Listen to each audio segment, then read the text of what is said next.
شروع اللہ کے نام سے جو نہایت مہربان اور بے حد رحم والا ہے۔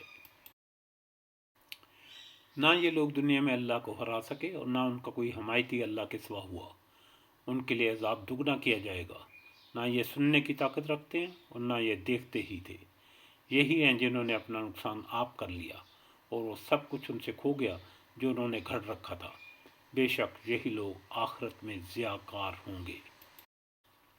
یقیناً جو لوگ ایمان لائے اور انہوں نے کام بھی نیک کیے اور اپنے پالنے والے کی طرف جھکتے رہے، وہی جنت میں جانے والے ہیں جہاں وہ ہمیشہ رہنے والے ہیں۔ ان دونوں فرقوں کی مثال اندھے، بہرے اور دیکھنے سننے والے جیسی ہے۔ کیا یہ دونوں مثال میں برابر ہیں؟ کیا پھر بھی تم نصیحت حاصل نہیں کرتے؟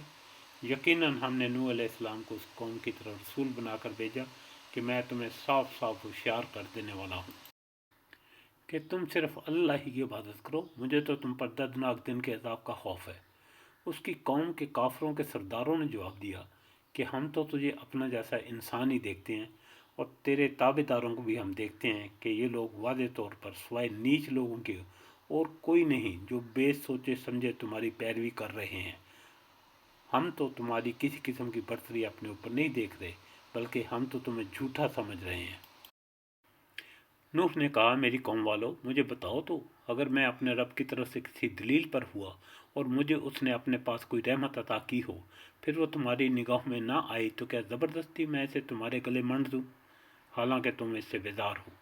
میری قوم والو، میں تم سے اس پر کوئی مال نہیں مانگتا، میرا ثواب تو صرف اللہ تعالیٰ کے پاس ہے۔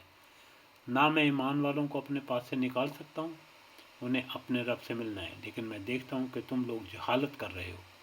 میری قوم کے لوگوں، اگر میں ان مومنوں کو اپنے پاس سے نکال دوں تو اللہ کے مقابلے میں میری مدد کون کر سکتا ہے؟